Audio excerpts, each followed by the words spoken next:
Welcome back to the Mind Goals podcast, hosted by yours truly, Siobhan Higgins, sport and performance psychology consultant, otherwise known as a mental performance coach. Formerly, I was a professional soccer player. The Mind Goals podcast is a space that I hold for myself, other athletes, and other athletic personnel so that we can converse and discuss how we acquired the mindset that we have today, all with the goal in mind that any listeners or viewers can overall improve their mindset as well. Today is the first ever special edition headphone-less podcast with my best friend Gio Smith, coach of Team Netherlands, and of honestly many other things. This is honestly going to be one of my favorite episodes. I can already feel it, but welcome back, Gio. Thank you. I'm excited. First of all, of course, I had to kind of shake things up. No headphones. The hairstyle, I felt like it didn't work with it. And it was a very spontaneous podcast because I'm in Houston and we're doing this. So yeah, we were, as you know, all the guests are like really hard to pin down. Gio's probably arguably the most difficult because I never know what country she's in. But yeah, we were just eating dumplings an hour ago and her flight's tomorrow at like 12 p.m. And I was like, hey, by the way, could you, super quickly just hop on the mic? And of course, no one better to ask other than this spontaneous Gio. So welcome back. They didn't let me wear a hat, but we're here. So no, a hat wasn't going to be. No, it wasn't going to be good for you. You're welcome. Well, yeah. Actually, we're really lucky because I leave tomorrow. I live in the UK for 2 months, usually preparing for the World Championship. So, as she mentioned, I am the coach of Team Netherlands, the national team, which is honestly cheer. For cheer. Yeah, for the very important to mention that. I started this journey 3 years ago, and it's actually a journey is what it was because I remember the opportunity landed in my lap, and it was something I actually literally never expected to even be a part of. And the whole thing even happened because I said yes to an Instagram comment. Seriously? This whole journey happened because I replied to an Instagram comment. And it's like one of my biggest things. Like I've always been somebody that says like, you never know how like the smallest jest is going to change the trajectory of your entire life. And this is, single-handedly in my 30 years, it is my top example of that exact thing. Yeah, you're the yes person. Have you heard? Okay, wait, I saw this yesterday on TikTok. There's a girl who's committing to getting 1,000 no's throughout the year. Like she wants to get rejected 1,000 times. So she's trying a bunch of things and it's only February and she's already gotten like a part in a play. She's gotten like a random job. She's been like part of like a beauty pageant and just doing like these random things that are some of her dreams. I need to like tag her, shout her out. I don't know the real name, but you're the opposite. You're doing things and saying yes to them, which is opening more opportunities for you. But this girl's trying to get rejected 1,000 times. I feel like you should just go ahead and start trying to do that too. No. Well, the thing is, this whole, if I give it to you in like the most brief synopsis ever, long story short, 2 years ago, I was at the competition ICU, which is the like world championship of every single country has a team. Yeah. But you were there with Team Netherlands, no, right? No, I was okay, there. So you were there I was there as the translator of interviews for South America for Varsity TV and the Olympic Channel. Okay, cool. So it actually had nothing to do with it. Okay. So I was there translating interviews, just talking to the South American countries and being that kind of middleman for them and between the market with Varsity.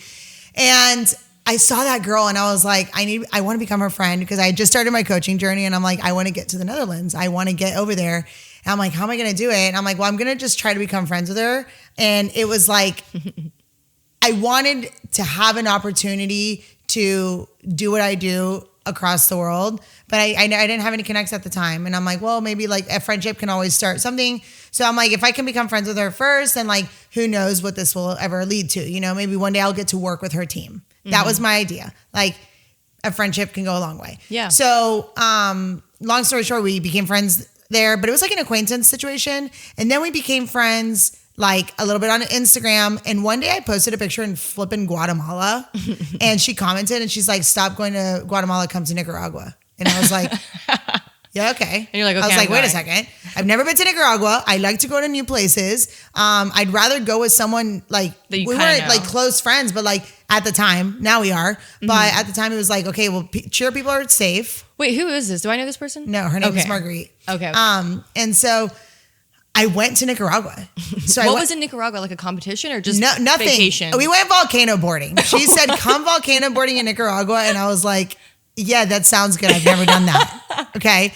So she was over there because she had a boyfriend there. So I go to Nicaragua. Fast forward. I'm gonna tell you synopsis because nobody wants to hear this whole story for an hour. Yes. So I go to Nicaragua. I meet this guy. Okay, and everybody's like, I can't believe this whole story. My boyfriend, everybody knows that this whole entire story is tied to this. But I meet this guy. We end up really clicking. Then he was on a year-long sabbatical. Oh. I was, yes, you know. I know who we're talking about now.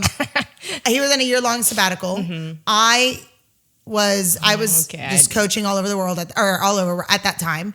And 9 months later, 8 months later, him and I met up in Dubai. And I never thought that this would escalate to what it was, but it did.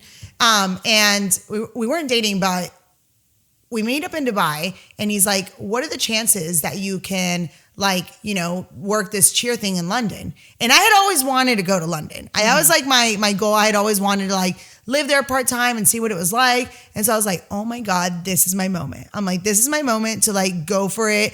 Also, we could see what it was like to see each other on that side of the world. But it was also the push basically that I needed to be go try this thing you've always wanted to do. So I started reaching out to a bunch of programs in London. I had to connect with a competition there and kind of just started paving the path to see how long I could realistically stay there. I remember as long as possible at that time before my high school season here in the US started. Yeah. So I went ahead and I did that. And then he ended things before I could even tell him that I was actually coming to London for what was 2 months now. And so I was heartbroken, but also it's annoying. I've seen so many memes about it, but it was when you were really into someone and you weren't even in a relationship, it was one of those situations. Okay. Either way, I was like, screw it. I've already gotten the contacts. I've already paved the path. I'm doing really good at coaching. I'm going to freaking London for 2 months. I don't care. Mm-hmm. So I went anyway. And my friend Marguerite was like, oh my gosh, I can't believe it. You're going to be coming to this side of the world. You're going to be near Europe. She's like, would you want to work with the club teams of the Netherlands while you're there? And I'm like, oh, hell yeah, I want to work with the club teams. Absolutely. So she's like, I'm going to give you the guy's contact and you just reach out to, or he's going to reach out to you and you can just talk it through. So I'm like, oh, okay, perfect. UK, Europe. It was right there. It was an hour and a half flight from the UK to the Netherlands, right? Yeah. So I'm like, great. Mind you, she's still in Nicaragua at this moment. And so the guy calls me and he's like, hey, I just wanted to talk to you. I wanted you to work with the club teams. I'm really big and I'm in charge of that. And he's like, but we actually have a different question for you now. Now that I've looked you up and now that I see what you do, our national team coach just stepped down. Oh my God. And I'm like, wait a second. Door opened. I go, wait a second. Isn't the champion? It was January. And I go, isn't the championship in 4 months? And he goes, yeah, we're really in a bundle here, in a bind. And I'm like, yeah. And he's like, I don't know. We saw what you were doing. So I don't know if there's any way that you'd be interested in coaching. And I'm like, oh my of course. I'm in one of those moments where you're at the phone. You're like, you're like, yes, I'm interested. Yeah, I think I could, I'd look into it. Yeah. And he's like, honestly, we hadn't done the budget to fly a coach in from the US. So we have to wait and see if it's even something that we can make happen because we had not. He's like, where do you live again? I'm like, oh, Miami. He's like, well, before I get excited, he's like, I don't know if we can afford to fly you over right now once a month because it's just not something we had calculated into the budget. Mm-hmm. And I'm like, oh, that's cool. Well, what if I live in London? Yeah. And he's like, wait, what? And I'm like, yeah, if I live in London, would that make it easier for me to coach a team? And he's like, oh my God. He's like, are you serious? Wait a second. You're going to be on this side of the world. And he's like, this actually works out perfect. I can't believe it. Oh, and it's the final tidbit of this is that it wasn't even just me. At one point, he connected me with the federation president on the phone. And he's like, oh, we're also interviewing another person. And I was like, oh, okay, I get it. Interview process, whatever. And I'm like, but at least I'm in London. Mm-hmm. And I ended up FaceTiming one of my best friends that day. Her name's Cece. And I was like, hey, Cece, whatever. And she's like, bro, guess what? She's like, they're interviewing me for a freaking position in the Netherlands. And I'm like, you're like, oh, there's no way. I go, Cece, I just interviewed for the same thing. And I go, wait a second. I go, can you do all the dates? And she's like, well, let me see the dates. How do you have them? And I'm like, well, the guy gave them to me on the call because I asked. So I showed her the dates and she's like, I can't do this one. I can't do this one. And I'm like, I can do those. And she's like, oh my God, perfect. So we actually called the guy back and we're like, together, hey, we've reviewed this and we're actually going to coach a team together. And I can do these dates. She can do these dates. And then we can do these dates together. Oh Oh my And we ended up gosh. becoming the head coaches of the friggin' national team together. And I have to add one more detail because you're going to die. So we were in Brazil. This all happened in January, December, January. In October, we were in Brazil together because we had just worked with some teams in Brasilia. Yeah. And while we were there, I remember we were sitting in the back of the car and we were looking at each other and I go, how insane is it that we're in Brazil together? And she goes, to 5, 6, 7, 8 and cheer. She goes, it's crazy how this sport can take you somewhere. I go, honestly, for you and me, the only thing we need to do to check off our bucket list is coach a national team. And she goes, that would be epic. Dude. How are we going to do it? I go, I don't know. Let's just put it into the universe. Let's just put it into the universe that we coach a national team together. And she goes, universe, we want to coach a national team. And this happened in October. And in January, we were the head coaches of a national team together, which is like, it's so mind blowing, but you are always like, in the right place at the right time. And when you have a vision and you have a goal, so many people get fixated on the how. Like, but how am I going to do that? And how am I going to accomplish it? You just and make I don't it even happen. know. And well, but that's not the thing. The thing is that everybody needs to understand that, like, when you set yourself on a strict vision, a strict goal, and you just work towards something, you don't need to know how it's going to happen. You don't need to have it all figured out because the how lines up on its own. It's just about setting clear goals and clear visions. And 90% of the time when people set a goal or a vision, they themselves talk themselves out of it because their hows become so large that it just distances them from it more. It gets and more. too scary, and I feel like that's what gets in the way for people. It's like, well, what about there's something that could always happen, right? Even if you like whatever you're pursuing and like it's your goal, it's your dream, you're like, oh, well, it couldn't work out because of this. But like for everything that you're gonna contrast it, there's something that it could work out for. But I hear what you're saying. What I was gonna ask you is because I wouldn't say you're like a yes person, right? I know you on like a deeper level, but Gio's actually like a little ball of anxiety. I don't know if anyone knew that, but she actually is. But never. But she's the person I would call if I needed to get things done. Like someone she's my chat GPT. Like she knows how to solve a problem. She's creative about it. And if you like, she's just a problem solver. But it's like I used it earlier that ChatGPT actually stands for Gio, please, and thank you. That's the GPT part. You don't know that. That's exactly what it is. No, that really is you. But I'm saying like you're gonna get it. You're a problem solver. Like you want her on the team in your escape room. Like you're gonna get out there somehow. And I'm really good at those. I was about to say there's like, and so if you need anyone like a problem solver, just call Gio because it will just happen for you. And it's not even like, some people are like, oh, how does like has anyone ever called you lucky? Yes. Do you think you are lucky? It's not luck. Exactly. It's about not letting I think that's the biggest thing. It doesn't just hold you back in sports. It's like a quick life lesson, but like. No, really. Your own limiting beliefs is a reason that you don't accomplish the things you want. And like, I am someone that has worked so hard in the last 2 years because my limiting beliefs are like massive sometimes. And I myself have to be like, look at where you are right now. Like that conversation happened in the car and then I relaxed and then 2 months later it happened. And I never thought like, how am I going to do it? But I don't even know anybody. What country would I go to? Well, it wasn't about the how. And I think that that's something that when I take a second and like I reflect on those moments that I've experienced a lot of in my life. Yeah. I always have to remind myself that like it's about having clear things that you want and putting it out and then working to better yourself every day, and the universe takes care of it. And a lot of people will be like, oh, that's frou-frou stuff. But like, I mean, how do you explain some of the stuff that I've gone through, right? Look how it's working out. Okay, the other part to that is so you're a person who's like, I mean, I know this again, but for people who don't know, you have a really cool lifestyle. It's very eclectic, very different, right? Not everyone can live the lifestyle that you can. They probably get burnt out after the first 3 weeks. But I would say like you're a hard worker. You're one of the hardest workers that I know. So these things aren't just handed to you. Like you have worked for them and then they do like, the opportunities present themselves. Not that it just like falls in your lap. You just like, again, the connections that you've made, the people that you know, places that you go, it has all like aligned to where you're doing what you're doing now. But I know, and this is a scary part for some people, is that they're scared to fall, to fail, for things not to work out, to get heartbroken, to get cut, to lose a job.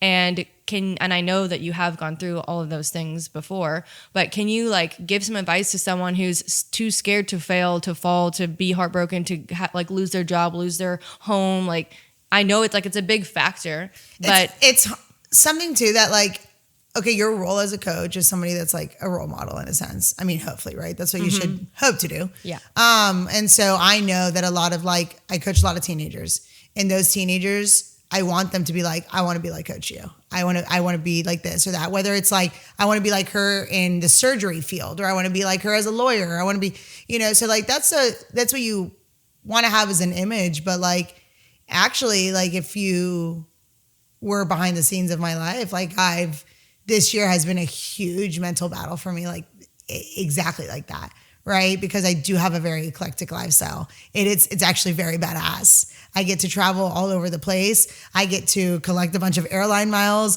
try a bunch of restaurants, be with a lot of different cultures, and I love it. And I'm thriving. And in those moments, I'm like, God dang, this is exactly what I've always wanted. And what's crazy is I literally prayed for this life a few years ago. But then the limiting beliefs come in, right? And it's like, oh, but you're 30 now. How long are you going to do this? How long can your body keep going? I've seen a lot of, and I'm going to say it how it is, but I've seen a lot of people in these roles that end up not evolving with the sport, and they unfortunately get washed out in a way. And so that's like, well, what if that happens to you? What's your plan B? Where are you going next? And it's like, you're standing in front of your team and you're being who you need to be an encourager and a role model. And I could be like, yes, and you got to do this and you got to do that and you got to keep that mentality. But like, what you have to do is you have to learn how to battle your own limiting beliefs. That's what you have to do. So that's the advice. I spend a lot of time by myself. As a choreographer, you're on the road by yourself a lot. Yeah. And you live out of hotel rooms. Yeah. And again, I love it because I am a Marriott Bonvoy girl and I see every time as like an opportunity to do something. But do they sponsor you or not yet? Not yet. Okay. Hello. Bonjour. But I have been working on like, when I get in a really bad place, do I have to call someone to get out of it, or can I get myself out of it? Right? Mm-hmm. If I start having limiting beliefs, like me calling and crying to somebody else isn't battling the internal battle in your head, right? So I think it's about identifying the things holding you back and then battling those out with your own new things that you need to plant into your head. Because at the end of the day, like, yes, mindset is like, I have a really good positive mindset, but like mindset is a setting you put yourself in. That's your setting. That's where you live. And your voice in your head is always going to be bigger than any voice, right? Yeah. So I think that I went through this like 3 days ago. I had a whole thing where it's like, well, what happens after cheer and this and that? And like, you're already thinking that right. Way? And you think about these things because you're so worried about the future. You're so worried about, but it's again, I'm so worried about this how, when I've seen that the how always builds itself on its own. Mm-hmm. So like, why am I so worried when I have already shown myself how it works, right? And I don't know what new doors are going to open. I don't know if one day something's going to lead to something else. You know, one of my biggest dreams would be that with this ability to teach stunts and throws and whatever, I love theater. Like I love Broadway. Yes. I love like musicals. I love things like that. For the record, we always thought you were going to be like in a circus or something. Like actually. Well, if I could pick my own trajectory of where I take my ability right now, I would love to enhance musical theater and Broadway and stuff. So like, wow, I see that you have a really good song. You know what would make it better? If this guy right here and that guy right there lift you up and hold you in their hands, and this is exactly how you do it. Okay, now do that scene again. So, that's like always been one of my dreams, but it's about, at the end of the day, what are your limiting beliefs and what are you doing to stop them? Yeah. Because if not, you're only going to pull yourself not only into a negative place, but away from the goals that you actually want to accomplish. I could see that happening too. I think that your future is going to be a surprise ball for everyone. What do you do? It's hard though, right? Yeah. And especially like, I have a brother who's like an extremely successful project manager for Tesla at 28. He is like out there. He has a master's. He never got a freaking B in his life. Like, dang. He's such an example of a human. And so sometimes when it's like, it makes you think, did I do the right path? Did I take the right decisions? Should I have gone to get a master's? And it's so hard, to not sometimes be like, am I doing things right? to line up for my future. But then again, it's like everybody's future is built on different steps. Yeah. So it's not even about a comparison thing. It's just like, I guess you're so conditioned on like, well, what happens at the end, and not knowing what happens at the end is like, it becomes like scary in a sense. Oh my God, is this like a therapy episode for me? No, like, it might be. Is this a hidden therapy session? I don't know. Like, what are we doing? But also nobody sees this side of me because right, you're like the coach, you're like this, and you're that, and and you do have these moments too, and it's okay to have them, and it's okay to go through them.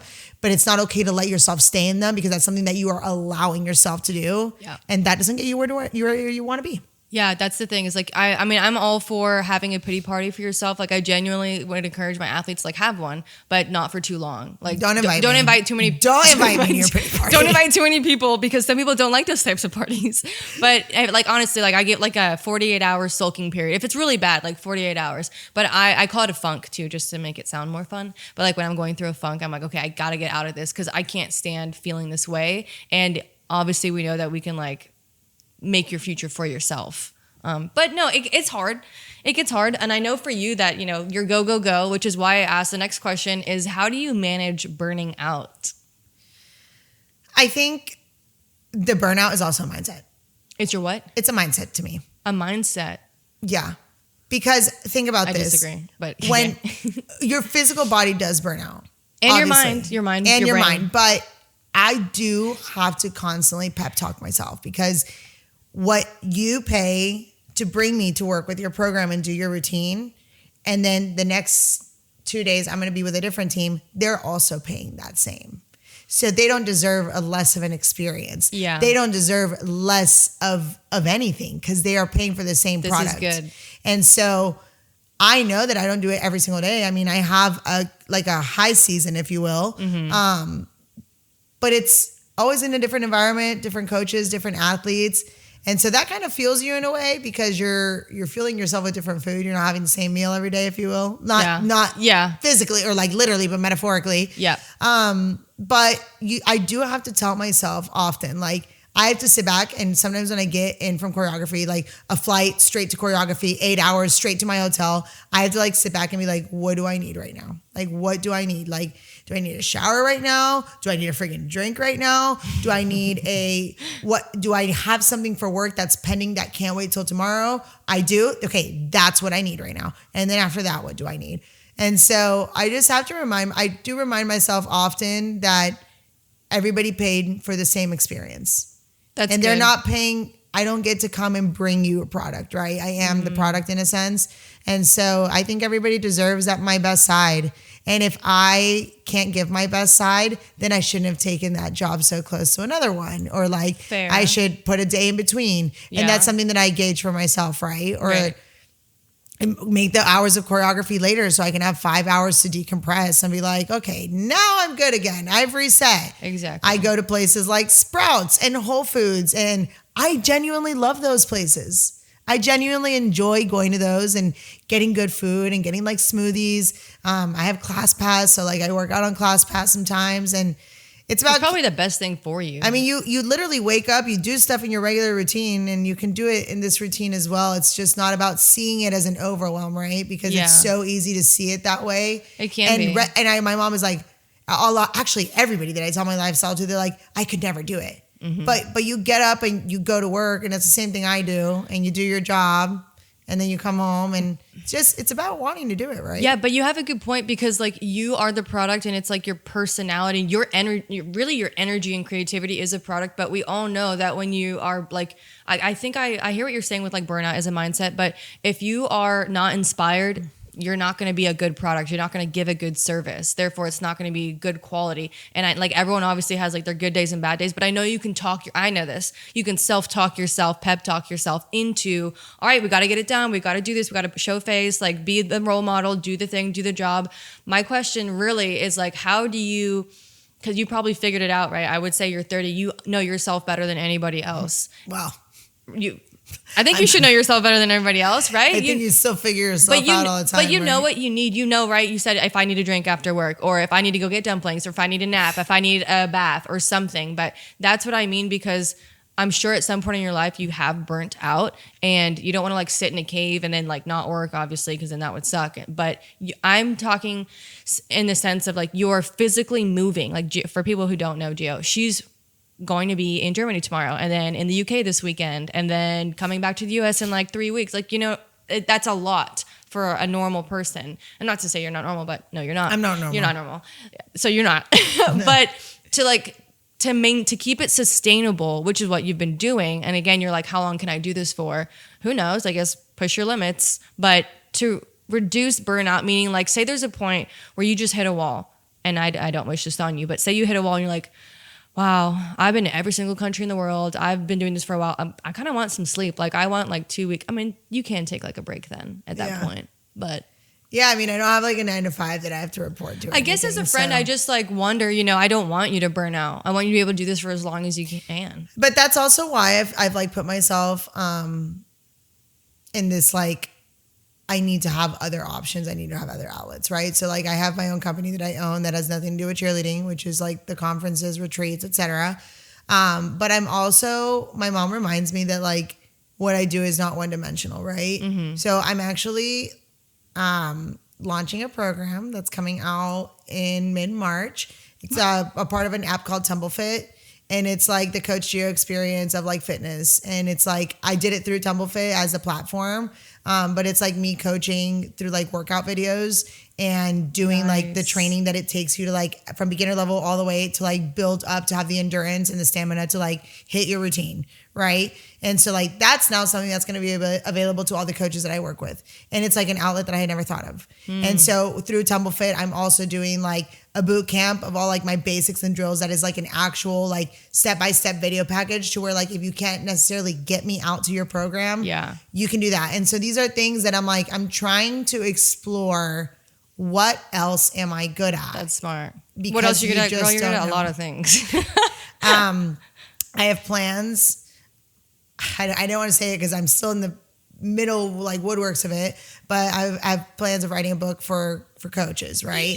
And it's not like an actual writing a book, but it's like a step-by-step guide on how to like plan your season and execute it successfully. Like these are just things that I'm like, if I am not the tool, what tool can I give to other people? That's good. And so I think finding outlets like that, but again, it goes back to what I started talking about. Like I have to I have many things I can help the sport in. Mm-hmm. And if I pull myself out for a second and stop having like what am I going to do? What happens if I burn out? What if I get tired? Because I go through that. Mm-hmm. But me worrying about it doesn't let me move forward into what could open the door to something else. True.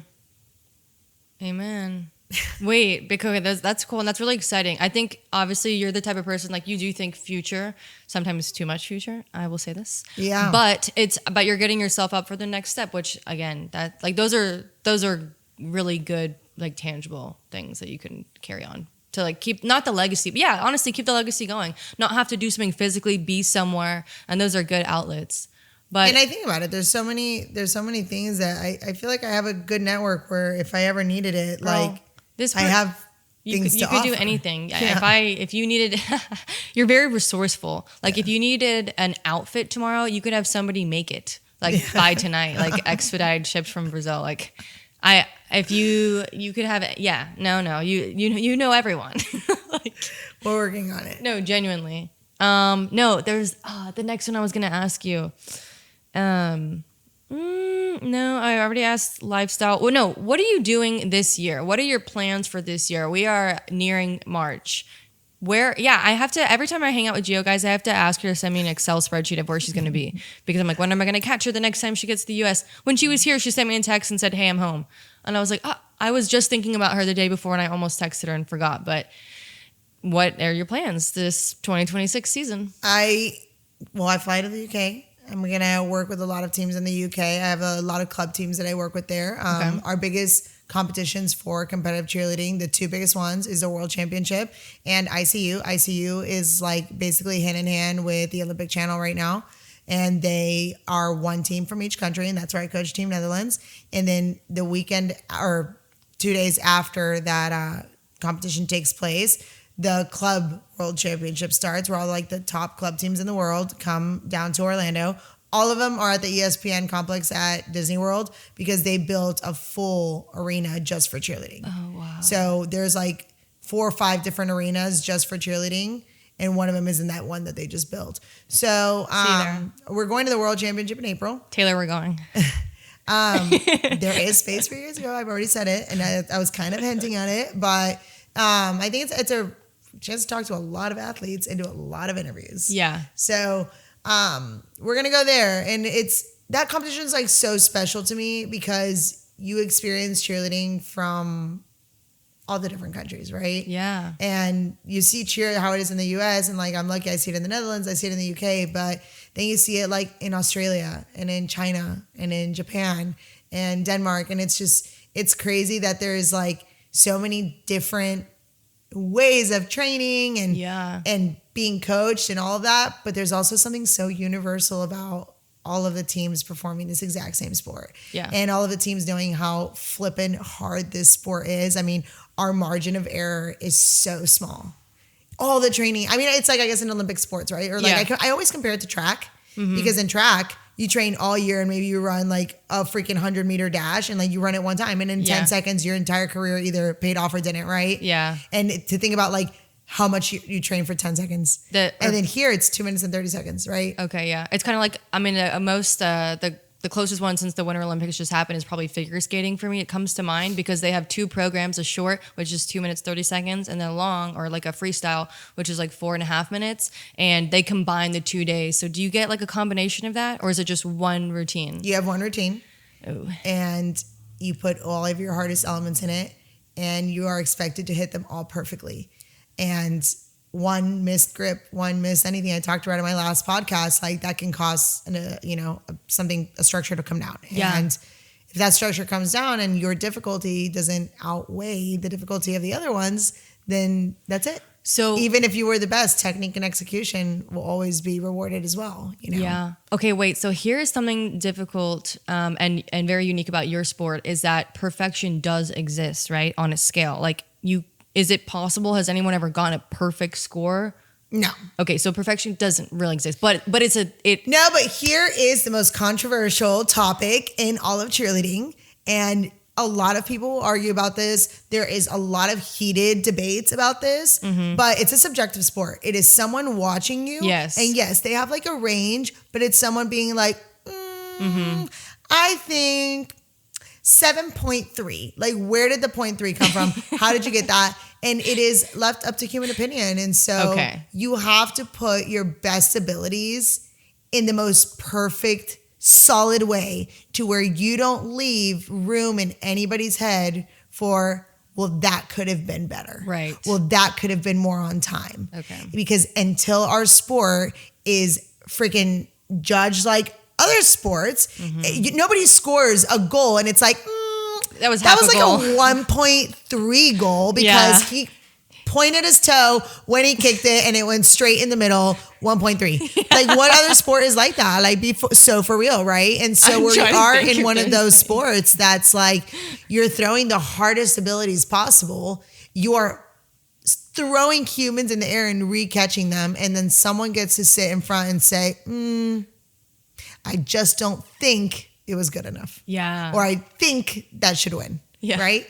And so a lot of people will probably hate me for even mentioning this on here. No, but it's the truth of our sport. It is true. It's true. And how many judges are there? Like how many? A panel is well stacked. Okay. So a panel is stacked to where it's like a deductions judge, a technique and execution judge, a tumbling judge, a building judge, a cheer judge. Okay. So everybody has like, you don't have one guy out there being like, what did they do? You know? No. Everybody just has to stay in their lane. Okay. But again, it's still just human opinion, it depends on how they, like if what they saw, like honestly, sometimes their mood. Do you think there's any bias like in the judging? You'd hope not, obviously, but you can only hope not. But say you get like a judge from the Netherlands and you guys are a Dutch team. Now what? Now we just hope. We hope that they score you love well. us the most. Like, right? I'm just kidding. No, yeah. We'll cut that. No, it's just how it is. It's a lot of work that goes into this, It's like, and I am a coach. This is what one of my niches is that like good enough is not good enough. Yeah. And I will never, ever, and I tell all my teams is, I will never be the coach that can look at something and be like, that could be better, and not say it to spare your feelings, to spare the fact that maybe I've been on you all practice. I'm not that type of coach. If there's something that can be better, I will do something to make it better. I will call it out for it to be better. I won't let things slide, because if I allow good enough to be good enough, my athletes will always think that that's how life works. Like, oh, no, it's good enough. Oh, like, it's all right like that. What? No, it could be better. No, and it's not even about setting like a margin for perfection where you're like constantly putting pressure on yourself, but there's a right way to do things, right? If you throw a girl in the air and you catch her and there's no movement, that is great. If it does like this and then goes back up, and I tell you, yeah, that was good because it was up, then where's your standard as an athlete? Your standard as an athlete is like always going to be here, where this is great. You're always going to be here. And then you're going to leave and you're going to go be a human that's like, yeah, but that's fine like that. No, it's not. No, it's not. If you can make something better and you have the bandwidth to do it and you have the knowledge to do it, do it. Are you a perfectionist? In this sport, I am, because it's subject to who hits it better, right? Yeah. So if I let things kind of slide, I have to hope other people don't do good that day? No? What do you do when it's not? Actually, I have two big questions for you. One's about pressure, which we'll get to in a second. But the other one is like, because I know this feeling, because I'm very competitive and I know you are too, but it's when you, like, say, let's rewind to when you were the athlete, you were the one who was doing it not good enough. Take me through your brain at that moment. When you're at your 6 hour practice, you're like, I want to go home. I'm hungry. I'm tired. I'm pissed off. I am getting annoyed with my coach yelling at me. I'm not doing this routine again. So-and-so keeps messing around and we're not hitting it because of them. This is so annoying. I want to go home. Like, what are you doing now as the athlete who is so frustrated? I think in frustration, my goal was always just end on a good note. End on a good note. Just end on a good note. You didn't have to have a perfect practice. You didn't have to do the best thing ever, but like just end on a good note. So like do one more rep and make it good. Yeah. Do one more. If you've been falling all the time, do one more rep and land on your feet. Just end on a good note, because that's the note you leave with, right? So you can walk out and be like, Yes. So I see it a lot in my athletes. There's times where I'm like, we're not done till you hit 3 of them in a row. Super easy. And if one falls, we go back to 0, because that's not freaking 3 in a row. Like the directions are clear. Yeah. Okay. So there's a lot of times that I do that. And I start seeing like they hit 2 and then the third one falls. We go back to 0. I don't care. I said we were doing something. Yeah. And that's just like the emotions start building up. Oh, yeah. The frustration. Oh, yeah. The tears. And I always look at them and I'm like, I see how you feel. And inside me, I want to tell you, all right, let's call it. But if I do that, I am letting your own emotions dictate your performance. And I'm not doing that. So instead, if you want to sit here and cry, if you want to sit here and be frustrated, if you want to fight, turn me up. I'm scared. Turn me up. And let's go do that. But we are not leaving until you hit this. So you can either sit here and do this and keep falling, or you're going to find it in you wherever it is for you to execute this correctly. That's where athletes, like, you can drop with a smile on your face, or you can drop crying, but guess what's not changing? You're freaking dropping. Hello. So instead of having this that's going to keep holding you back, change your attitude, because we're not leaving until this is executed. So you're going to pull yourself away and make yourself take longer. What do you do to reset an athlete's mind? So say, like, again, you just explained a perfect situation where people are getting frustrated, pissed off, crying, emotions are arising. This is completely normal and this happens. And it's probably happened to you as an athlete and as a coach, because you feel for them. And it's also equally as frustrating for you, because you still have to be there too. And you're annoyed they're not getting it. We, like, obviously in sports psychology and in my job, we teach people to reset. Like, sometimes you need a literal reset. Sometimes people need to throw water on their face. So, sometimes you get a drink. Like, that's so funny. Do jumping jacks. My make girls a joke. have that. Okay, perfect. Yeah. What do they do? So each stun group has like their own reset. Amazing. Like I have like even my middle schoolers. So that's one of the big things about my program is that I treat my 6th graders the exact same way as I treat my seniors. Poor babies. But there's no There's no difference in the coaching style. Okay. A lot of their practices are together. So you have like seniors training with 6th graders. The national team is different. I mean, I have 16-year-olds on the national team and I have 30-year-olds on the national team. But I treat everybody the same. You are an athlete on the same team in the same caliber program. And so like your expectations are the same. And if this is too much, I do fully understand. And you should go keep training outside of this program and then come back when you're ready.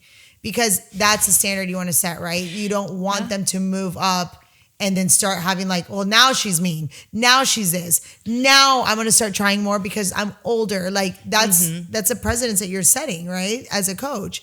And so my little ones and all the way up to seniors, they have something with their stunt group. Like that's a group of people they like lift. And they say like, oh, we jump around in a circle or like they do this thing where they'll like touch fingertips. Like each stunt makes up their own thing and that's their mental reset. Okay, good. And so they all do that and it's like becomes a joke between them, right? But for me, it's just like, do not let your frustration dictate your talent and your outcome because that is a choice. That is a choice. I agree. If you have a bad practice and you're like, oh my God, and you feed into it, now you're mad and now you're crying. You're like, screw this. Like, okay, super cool. Because if you were hitting the skill that you know you have, you'd be like, super good. This is great. And it's all your mindset, right? Because you have the talent. Yeah. You have the skill. You have the ability to do it. So like, why is your mindset dictating your ability? That's not okay. And that's what we teach is that like, yes, it's hard. Yes, you're frustrated. You are at the last straw. I need you to find somewhere in you, wherever that may be, that when you feel like this, you are still able to do the things you know how to do. Yep. So go ahead and find that. Yes, good. Okay, good. Maybe you start every session with like telling them how to, because some people don't like figure it out until later, like how to reset or how to like calm themselves down. Some never figure it out. That's what I'm saying. I'm like, maybe you delegate. Okay, now's your 5 minutes at the beginning of class, and everyone figure it out right now. You'll come back to it later. Trust me, I promise. Well, we do it at the beginning of the year. They usually have that. Okay, and that kind of stays throughout the season, and everybody has one. And it's like some like I said, some of them just like run around in a circle or whatever, and they think it's like funny at that point, but like it is a mental reset. Nonetheless. No, definitely. There's a bunch of different creative ways too to do it. Next question is about pressure. So your sport has an immense amount of pressure. You have pressure because you're a coach. And so people have expectations for you. And that's where pressure comes from, is expectations. Right. So your own expectations. Yeah. Outside expectations and your own expectations. How do you teach your athletes to manage the pressure? Because I mean, realistically, like you can't tell them like, go and be perfect. Bye-bye. It's like, obviously it's do your best. You know what to do. You have to build up the confidence, right? Because it's really all about confidence. Like when people are secure in their abilities, then they feel confident. When they are secure in themselves and they like, yes, we know how to do this. We've done it. We've practiced. I'm confident. I'm ready to go kill it. But there's also like that nervous aspect that we all know. If you're going out on a stage, there's judges, you're in the big light, you came here across the world, you paid all this money for this one moment. How do you manage the pressure? I put them in as many situations as possible to simulate the same conditions at home. Perfect. So we warm up the exact same way you would warm up at a competition, like the exact same way. We even do the same amount of time that you're given to warm up. Nice. Because you're given 8 minutes, right? Yeah. For example, every competition we go to, we do an outside warm up, and then we go inside. We have our 8 minutes. Yeah. And then we walk to the competition floor. And so I simulate the exact same thing. Oh, yeah, perfect. We go outside, we go inside, we warm up. I make them walk all the way around the building and come back inside as if they had done the same thing. But I think the biggest thing about our sport is that our sport is physics and geometry. That's what it is. Okay, everything is about the angle you throw, the speed you throw it at, the force you catch it with. Like our entire sport is physics and geometry, where a lot of other sports, yes, it is physics and whatnot, but you have so much control of like what you're doing. Where here, it's like, I'm going to throw this person and hope that the nerves didn't let me throw a little bit less. Yeah. Because if I throw a little bit less, her feet won't make it over. And now I won't catch it. And now she will fall. Yeah. And so the number one thing so that you do not feel pressure is to have repetitions of the same exact movement over and over and over. And you do it till you get it right. Yeah. And then you do it until you can't get it wrong.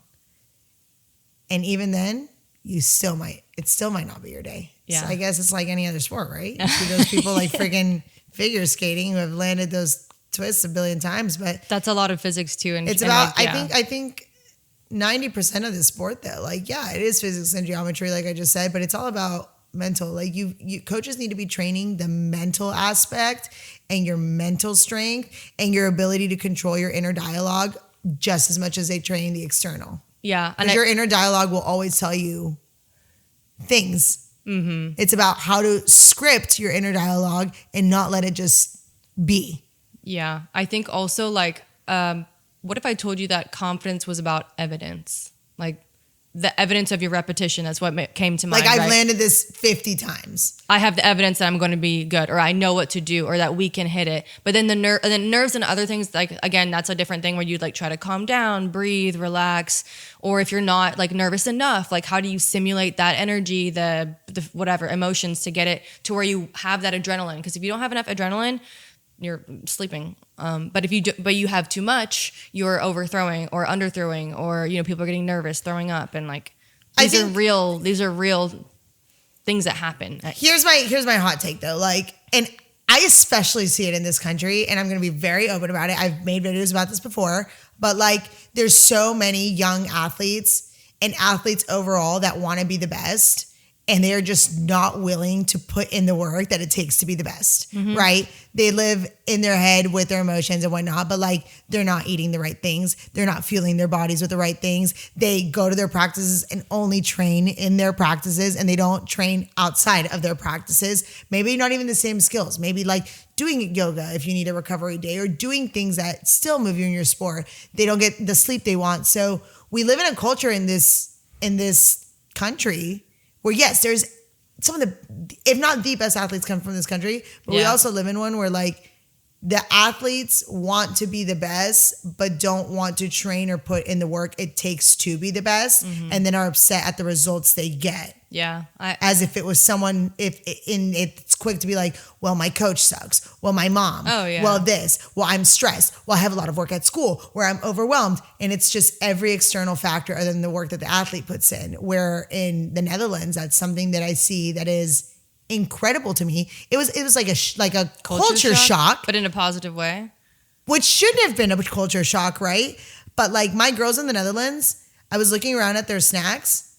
Bell peppers, cucumbers, apple slices, Yummy. Fruit, like gallons of water. They're not eating flippin' Takis and a pack of Oreos and a friggin' one, cheese stick at lunch and a cup of ramen, where like our kids are feeling themselves with that. Yeah. They go to bed early. We came to the US. This is like my biggest thing that I was like, what in the world? Help. And self-reflect. But we finished a practice last year and we were like, oh, we're going to go to Chick-fil-A. And they're like, oh no, isn't that fast food? We can't go there. And I was like, what do you mean? And I'm like, yeah, Chick-fil-A is great. And they're like, no, we shouldn't eat fried food as an athlete before a competition. And I'm like, they're not wrong. And you are correct, But it's like, I'm not having to tell them, please go to bed early. Okay, yeah. I'm not having to say, fuel your bodies. When we take breaks, they go get water. Nobody touches their phone. Good. They get water. They grab a granola. They eat some energy chews. It's just like, okay, the mentality is mentality of being like, I am a national team athlete. And some of them are the same age as my high school athletes here, right? Mm-hmm. But they're like, I am a national team athlete. I've been selected as a national team athlete, and I will act like a national team athlete, despite the fact that was not the culture before I got there, like as hard as we train. But that culture, once it was like, we train this hard, I am officially an athlete, a national athlete, and this is how one of them acts, right? And it's just something that is like, I mean, I went last practice, and when we were done, one of the girls came up to me and was like, oh, thank you so much, coach, for today's practice. Yeah, that's another part too. What? Yeah. I was like, oh my God. I'm like, thank you for what? And she's like, oh, just, for the practice today and for just coaching us. And I'm just like, we're here. It's like, nobody, it's not to hype up any coach, but coaches go through the ringer, right? Trying to like, because at the end of the day, your team's performance always reflects on you. And it's a level of respect too. Like I've seen that too, like as a player and as a coach, where people at the end, like at one point I actually had a really great coach who required it. Like he wasn't our coach, but he had another coach come coach us. And he was like, and at the end of practice, you will shake his hand, and you like before and after, because they're coming here. Like it's just a level of respect. And I know people like last year I saw a team that was doing this and they just dipped. They don't say hi. No one says hi to anyone, to the coach. And I was like, whoa, like the kids are different. Like, and it's just weird and bizarre, but no, you're right. Those are like it's a big game changer from an elite athlete, a national team athlete, and somebody who says they want to be the best. And then they're doing actions that are going to exhibit that. But when I got to the Netherlands, I was that coach that I was like, crack the whip. This is how it's going to be. It's going to be intense. This is how we're training. No ifs, ands, or buts. And it was a culture where before it was like, well, can we give our opinion of what we think? And can we do this? And I was like, nope, we're not doing that. This is the training. This is exactly how to do. It was like very like a huge culture shock for them when I came in and I struck the iron while it was hot. And people said, this is not how we train normally here. We're not used to this type of training. And I'm like, yeah, well, you hired me and this is the type of training we're going to have. And like those girls, now that they've bought in, I always talk about the buy-in process, right? If you have standards that make sense as a coach, your athletes that want to be there will buy in. They will not fight it. They will buy in. And like they bought in. It's one of my only teams that I've ever coached in my life, if not the only team, that I've never had to ask them to work harder. Like I know even when things aren't hitting, love that. There is not one girl standing on that mat that isn't giving their all. Mm-hmm. And it's a different thing as a coach that makes you step back and be like, okay, they need something else because it's not a lack of effort. Like what do I need to change? What do I need to move? Where a lot of other times it's like, well, if you would put the effort in, if you would stop having that attitude, right? Where there it's like, she can't be giving me more than she's giving. I like that you acknowledge that. So I've never had to ask them to work harder. And that is like an honor as a coach. I say my team at home is my babies and my family but who made me like really learn a lot to be able to coach my team at home was Team Netherlands. Cause I'm also working with adults. I mean, some of the girls are older than I am. Wow. And they're coaching. So like, it would be like if I was coaching you, right? Like it's easy to see me as just like the same level, but like we're not. I am your coach. I am your instructor. I am like, they do have to call me Coach Gio because being like, hey, Gio, it's such an easy line to blur between like, that's my homegirl, And it's just something that coaching the Netherlands was like, it feels like such an honor. Like it feels like such an honor to be their coach, and it feels like such an honor to be given that opportunity. And I started when I was 28 years old, and like to be a national team coach at 28 as one of the head coaches is like a huge opportunity. But it really made me learn so much as a coach to where like I came back, and I actually coached with this guy from Manchester last year, and he taught me like I know a lot of things about cheerleading. Yeah. But he taught me like how to communicate with athletes better. He taught me things that like the sport would have never taught me,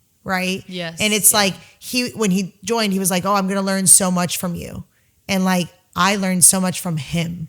And like now the way I can have conversations with my athletes at home, where before it was more like you stay there and I stay here and we're going to do our best and coach. But like here, it is a lot more about like, I can listen to your opinion and I can see how you feel and what you think. And it doesn't mean I will do it, but you are heard on this team, and it's something I wouldn't have gotten if I only coached high school, but coaching adults, it's like you learn how to manage different and then they perform the way you need them to. So like, why not emulate the same thing with high school kids, right? Yeah. You just brought something up because like, as we're wrapping up, like I told you this earlier when we were talking, I had another coach on and his show will air before yours.